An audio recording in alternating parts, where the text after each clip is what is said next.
કોના પૈસા છે?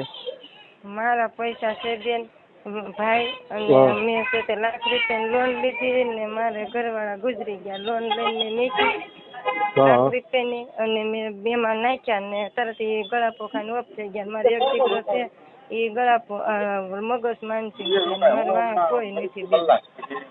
ક્યાં ગામ રહેવાનું તમે? અહીં સિત્સર. સિત્સર. હા, મારે એક દીકરો છે એને મગજ નબળો છે, અને અમે 2 જણા હતા.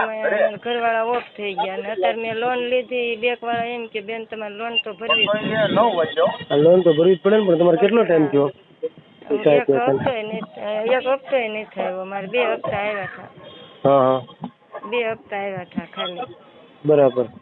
અને કોના હસ્તક મૂકેલા છે? એ અમારા ગામના અહીંયા સિત્સરમાં ભાઈ એક હકાભાઈ કરીને છે ને એના હસ્તક. બરાબર બરાબર. હા, 2 હપ્તા આવ્યા હતા. પછી અમારે આના બાપા બરોબર ઓફ થઈ ગયા ને આવા સમાચાર આવ્યા કે આવી રીતે થયું એમ. અને ભાઈ મારે દીકરો એક છે નહીં, એક જ દીકરો છે. તમારે રિયલમાં જોવું હોય ને તોય તે સિત્સર બોલતા રોડ ઉપર છે મકાન મારું.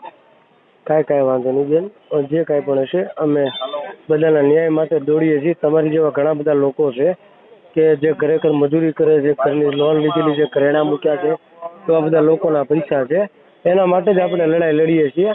તમે ચિંતા નહીં કરો.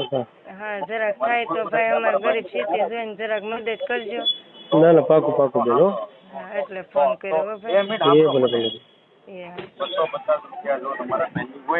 કાંઈ વાંધો નહીં. તમારે કાંઈ બીજું કે દાણા પાણી કે કાંઈ પણ હોય તો કાંઈ નાની મોટી જરૂરિયાત હોય તો તમારે ચોક્કસ કહેજો. સમાજ લેવલે અમે બધું આવું પાછું નાનું મોટું કામ કરીએ છીએ. તમારે આવું છે બધું અત્યારે તો આમ વાત ને એવું પરિસ્થિતિ છે, પણ શું કરશું ભાઈ, આધાર વગરના સેવે. હા, કાંઈ વાંધો નહીં બેન. જે પરિસ્થિતિ થઈ હવે એમાં તો આપણે શું કરી શકીએ.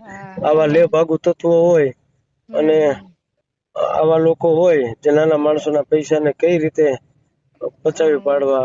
કાંઈ વાંધો નહીં, જે કાંઈ પણ પરિસ્થિતિ થઈ. પણ તમારે 2 જણા કામ કરતા હતા, હું દાડિયા જતી હીરા ગણતા, ત્યાં બધા ઓલું કરતા હતા. હું કહું આપણે જરાક એક જ લોન લઈને મેકવી, તો એ લોન લઈને મેક્યા તરત જ અમારા ઘેર આવો બનાવ બની ગયો. બરાબર. તો હવે તો શું કરવાનું? તે આવું બધું છે. એક દીકરી છે, દીકરી હાહરે છે. બરાબર. કાંઈ વાંધો નહીં. તમારે ઘરે કાંઈ નાની મોટી જરૂરિયાત હોય કે દાણા પાણીનું કે જે કાંઈ પણ હોય તો તમે કહેજો. અમે હંમેશા તમારી બધાની સાથે જ છીએ. હા, વાંધો નહીં, જાણ કરીશ તમને. ભલે ભલે.